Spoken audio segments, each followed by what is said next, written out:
Hello guys, ഇന്നത്തെ recipe ആഗോലി fry ആണ്. ആഗോലി ഒന്ന് വെട്ടിക്കൊണ്ട് വരുന്ന സമയം കൊണ്ട് നമുക്കൊന്ന് അരപ്പ് തയ്യാറാക്കാം. ഇഞ്ചിയും വെളുത്തുള്ളി ഒന്ന് ചതച്ചെടുക്കുക. അതിന് ശേഷം ഒരു പ്ലേറ്റ് എടുക്കുക. 1.5 ടേബിൾ സ്പൂൺ അളവിന് മുളക് പൊടി, 1/2 ടീസ്പൂൺ അളവിന് ക്രഷ് ചെയ്ത കുരുമുളക്, 1/4 ടീസ്പൂൺ മഞ്ഞൾപ്പൊടി, 1/2 ടീസ്പൂൺ ഉപ്പുപൊടി, നമ്മൾ നേരത്തെ ചതച്ച് വെച്ചിട്ടുള്ള ഇഞ്ചിയും വെളുത്തുള്ളി പേസ്റ്റ് ഇട്ട് കൊടുക്കുക.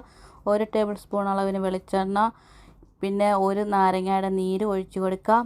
1 ടേബിൾ സ്പൂൺ അളവിന് വെള്ളം ഒഴിച്ച് കൊടുക്കുക. നന്നായിട്ടൊന്ന് മിക്സ് ആക്കിയതിന് ശേഷം നമ്മൾ നേരത്തെ വരഞ്ഞ് വെച്ചിട്ടുള്ള മീനിലേക്ക് അരപ്പ് പുരട്ടി കൊടുക്കുക. ഒരു വശം പുരട്ടിയതിന് ശേഷം മറുവശം തിരിച്ചിട്ട് ഇതുപോലെ പുരട്ടിയതിന് ശേഷം ഒരു 10 മിനിറ്റ് ഒന്ന് അടച്ച് വെക്കാം റെസ്റ്റ് ചെയ്യാനായിട്ട്. ഇനി നമുക്കൊരു പാൻ അടുപ്പിലേക്ക് വെച്ച് കൊടുക്കാം. ആവശ്യത്തിനുള്ള വെളിച്ചെണ്ണ ഒഴിച്ച് കൊടുക്കാം. നമ്മൾ അരച്ച് പുരട്ടി വെച്ചിട്ടുള്ള മീൻ അതിലേക്ക് ഇട്ട് കൊടുക്കുക. നല്ല തിളച്ച എണ്ണയിലേക്കാണ് ഞാൻ ഇട്ട് കൊടുത്തിരിക്കുന്നത്. ഒരു വശം വെന്തതിന് ശേഷം ചെറിയ ഉള്ളി, വെളുത്തുള്ളി ചതച്ചതും കറിവേപ്പിലയും കൂടെ അതൊന്നും മൂത്ത് വരുമ്പോഴത്തേക്ക് നമ്മുടെ മീൻ ഫ്രൈ ഇവിടെ റെഡി.